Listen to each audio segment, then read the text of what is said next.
ప్రకాశం జిల్లా గిద్దలూరులో చిరుత కలకలం రేగింది. లింగాపురం ప్రాంతంలో చిరుత సంచరిస్తోంది. చిరుతను చూసి స్థానికులు భయంతో కేకలు వేయడంతో ఓ పాడుబడ్డ బావిలోకి చొరబడింది చిరుత. అటవీశాఖ అధికారులకు సమాచారం ఇచ్చారు గ్రామస్తులు. బావి చుట్టూ వలపన్ని చిరుతను బంధించారు ఫారెస్ట్ సిబ్బంది. బంధించిన చిరుతను అడవిలో విడిచిపెట్టేందుకు ఏర్పాటు చేశారు. 2 రోజుల క్రితం నంద్యాల గిద్దలూరు ఘాట్ రోడ్లో పచ్చర్ల గ్రామం దగ్గర మహిళపై దాడి చేసింది చిరుత. మహానంది గోశాల దగ్గర కూడా మళ్ళీ చిరుత సంచరించింది. సీసీటీవీ ఫుటేజ్లో చిరుత దృశ్యాలు రికార్డ్ అయ్యాయి. చిరుతల సంచారంతో స్థానికులు భయాందోళనకు గురవుతున్నారు. తాజాగా గిద్దలూరులో చిరుత ఓ పాడుబడ్డ బావిలో పడడంతో ఫారెస్ట్ సిబ్బంది దాన్ని బంధించారు. దీంతో స్థానికులు ఊపిరి పీల్చుకున్నారు. గత 2 రోజుల క్రితం నంద్యాల ప్రాంతంలో కూడా చిరుత సంచారం కలకలం.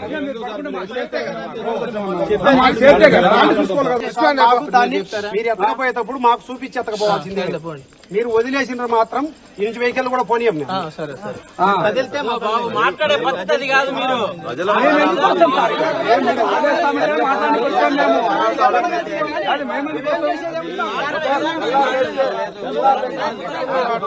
ఇక్కడ పేర్మల్లు పక్కన పులి వచ్చింది. ఆ గుంతలో పడింది చిరుత పులి ఏదైనా కానీ పులేలే. దానికి ఇప్పుడు వీళ్ళు దాదాపు 7-8-10 వెహికల్ వచ్చినాయి. డిపార్ట్మెంట్ 50 మంది వచ్చారు. ఇప్పుడు ఏంది, ప్రజలు వెళ్ళిపోతే దాన్ని వదిలేయాలని ఉంది వీళ్ళు. మేము దానికి ఒప్పుకోము. దానికి ఒప్పుకుంటే క్వశ్చనే లేదు. పట్టుకుంటే పట్టుకోమని లేకపోతే పొద్దున చూసుకుందాం. నర్సరీలు పోసిండ్రు. మన తిప్ప ఒక చెరువు కింద 100 ఎకరాలు నర్సరీలు పోసారు. ఊరికి దగ్గరలో ఎక్కడ గడ్డి లేదు, కొండ ఎక్కడ లేదు, వాటర్ కూడా ఇక్కడ లేదు.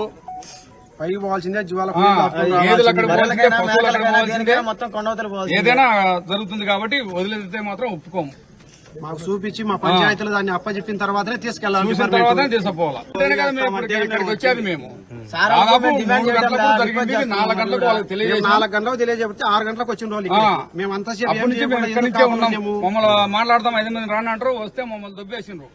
ఇప్పుడు కూడా దొబ్బుతున్నాం. గిద్దలూరు లింగాపురం ప్రాంతంలో చిరుత సంచారం కలకలం రేపింది. చిరుతను చూసి స్థానికులు భయంతో కేకలు వేయడంతో ఓ పాడుబడ్డ బావిలోకి చిరుత చొరబడింది. ప్రస్తుతం అటవీశాఖ అధికారులు చిరుతను వలపన్ని పట్టుకున్నారు. మా ప్రతినిధి శ్రీనివాస్ అందుబాటులో ఉన్నారు. శ్రీనివాస్, గిద్దలూరు ప్రాంతంలో చిరుత సంచారం స్థానికులు భయాందోళనకు గురి చేసినట్టుగా తెలుస్తుంది. ప్రస్తుతం బంధించిన చిరుతను అడవిలో వదిలిపెట్టారా? రామదాస్, ఇక్కడ నల్మల అటవీ ప్రాంతంలో ఇటీవల కాలంలో కూడా చిరుత సంచారం అధికంగా ఉందని చెప్పేసి చెప్తున్న నేపథ్యంలో గత 2 రోజుల వ్యవధిలో ఒక వ్యక్తిపై దాడి చేయడం, ఆ మృతికి కూడా కారణమైన చిరుతపులి మరొకసారి దర్శనం ఇచ్చిందని చెప్పేసి కూడా ఇక్కడ నల్మల అటవీ ప్రాంతానికి దగ్గరలో ఉన్న గిద్దలూరు నియోజకవర్గంలోని లింగాపురం గ్రామస్తులు అయితే చెప్తున్నారు. నిన్నటికి చిరుతపులి ప్రత్యక్షమైంది. మమ్మల్ని చూసి దూరంగా పరిగెత్తిన వల్ల కూడా అది ఒక దిగుడు బావిలో పడిపోవడం కూడా జరిగిందని చెప్పేసి స్థానికులు అయితే చెప్తున్నారు. ఇక్కడ జరిగిన సంఘటన దృష్ట్యా అటవీశాఖ అధికారులకు ఫిర్యాదు చేస్తే అటవీశాఖ అధికారులు ఆ బావి చుట్టూరు వలపన్ని ఆ బావిలో ఉన్న చిరుతపులను బయటకు తీసుకొచ్చే ప్రయత్నాలు అయితే చేస్తున్నారు. ఇప్పటి వరకు రాత్రి నుంచి జరుగుతున్న ఈ ప్రయత్నాలు అయితే ఇప్పటికీ సఫలీకృతం కాలేదు. రెస్క్యూ టీం వచ్చి దానికి ఏదైనా మత్తు ఇంజక్షన్ ఇచ్చి దాన్ని బయటకు తీసి ఏం చేయాలనేది అటవీశాఖ అధికారులు అయితే ఆలోచిస్తున్నారు. జరిగిన సంఘటనల దృష్ట్యా ఎందుకంటే మొన్న నంద్యాలకు సంబంధించి ఆ పంచర్లకు సర్పంచ్ అయినటువంటి షేక్ మహమ్మద్ సార్ కూడా ఆమె అటవీ ప్రాంతంలోకి కట్టెల కోసం వెళ్తే ఒక చిరుత దాడి చేసి ఆమె మృతికి కూడా కారణమైన నేపథ్యంలో ఇక్కడ గ్రామస్తులు అయితే పూర్తిగా భయాందోళనకు గురవుతున్నారు. కానీ అక్కడ ఉన్న అటవీ అధికారులు మీరు ఎటువంటి భయాందోళనకు గురవలసిన పని లేదు, ఇక్కడ అన్ని పూర్తిగా కూడా మా సంరక్షణలో జరుగుతాయి, దాన్ని బంధించి సురక్షిత ప్రాంతానికి తరలిస్తున్నారు. కాకపోతే గత రాత్రి నుంచి జరుగుతున్న సంఘటనల దృష్ట్యా కూడా ఇక్కడ గ్రామస్తులు అయితే తమ ఆందోళన అయితే వ్యక్తం చేస్తున్నారు.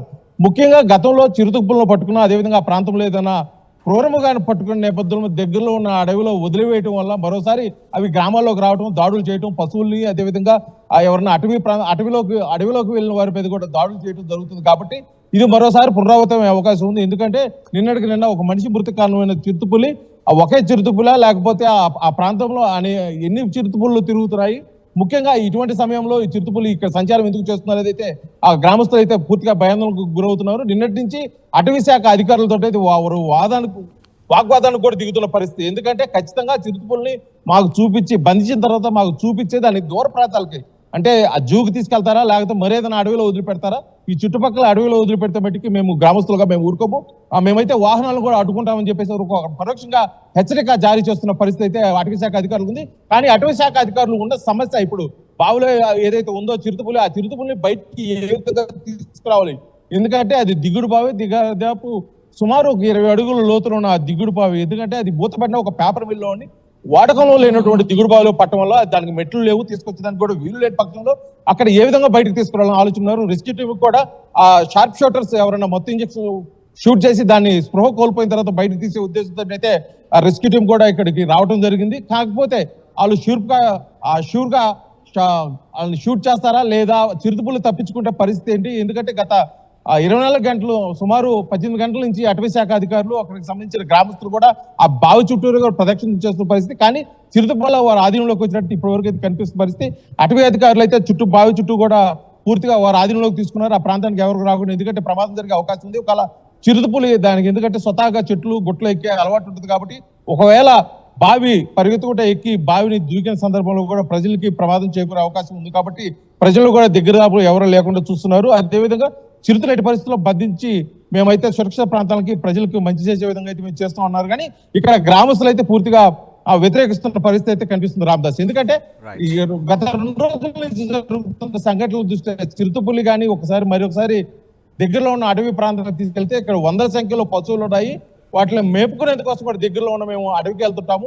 అదేవిధంగా మేము కట్టెలు ఏరుకునే దానికోసం, అదేవిధంగా అడవి ఉత్పత్తుల కోసం కూడా దగ్గరలో ఉన్న అడవిలోకి వెళ్తుంటాం. కాబట్టి ఇటువంటి క్రూరమృగాలు దగ్గరలో సంచరించడానికి మాకు ప్రాణహాని ఉంది. దీనిపై ప్రత్యేకమైన చర్యలు తీసుకోవాలని చెప్పేసి కూడా అక్కడ ఫారెస్ట్ అధికారులకు అయితే వీళ్ళు గ్రామస్తులు తెలియజేస్తున్నారు. అదేవిధంగా ఆ అటవీ ప్రాంతం సుమారు నల్లమల అటవీ ప్రాంతంలో అనేక గూడాలు, అదేవిధంగా తండాలు, అదేవిధంగా చిన్న గ్రామాలు ఉన్న నేపథ్యంలో ఏ గ్రామంలో ఎప్పుడు ఏం జరుగుతుందని కూడా చుట్టుపక్కల గ్రామాలు అయితే ప్రాణాలు అయితే గుప్పిట్లో పెట్టుకున్న పరిస్థితి అయితే కనుకుంది. కాకపోతే ఇక్కడ జరుగుతున్న ఆ సంఘటన బట్టి అటవీ అధికారులు అయితే పూర్తిగా వారికి భరోసాను కల్పిస్తున్న పరిస్థితి ఉంది. ఎటువంటి ప్రమాదం జరగదు. ఎక్కడికక్కడ చిరుతపుల్ని కట్టడి చేసే విధంగా కోసం సీసీ ఫుటేజ్లు కూడా ఏర్పాటు చేయడం కూడా, ట్రాపులు కూడా ఏర్పాటు చేసేందుకు కోసం కూడా ప్రత్యేకమైన ఏర్పాట్లు, ఒక 2 ట్రాపులు తీసుకొచ్చారు. దాంట్లో ఒక మేకపిల్లని కట్టేసి చిరుతని ఆకర్షించే విధంగా కూడా అయితే అటవీ శాఖ అధికారులు ప్రయత్నం చేస్తున్నారు. మొత్తానికైతే ఇటు గ్రామస్తులకి అటవీ శాఖ అధికారులకి కొంత గందరగోళ వాతావరణం నెలకొంది. ఈ చిరుతకు పట్టుకున్న తర్వాత ఏం చేస్తారనేది బట్టి కూడా చిరుతను పట్టుకున్న తర్వాత అయితే చూడాల్సిన పరిస్థితి అయితే ఉంది రామదాస్.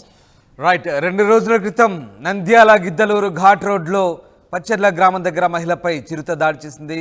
మహానంది గోశాల దగ్గర మళ్ళీ చిరుత సంచరించింది. తాజాగా గిద్దలూరు లింగాపురంలో చిరుత ఓ పాడుబడ్డ బావిలో పడడంతో అటవీ శాఖ అధికారులు బంధించి దాన్ని అడవిలో వదిలేందుకు ప్రయత్నించినట్టు తెలుస్తుంది. ప్రస్తుతం చిరుతను పట్టుకోవడంతో స్థానికులు అయితే ఊపిరి పీల్చుకున్నారు. ఇక చిరుత సంచారాలకు సంబంధించి కదలికలకు సంబంధించి ఇంకా ఎన్ని చిరుతలున్నాయనే అంశంపై అటవీ శాఖ అధికారులు స్థానికులు కోరుతున్నారు.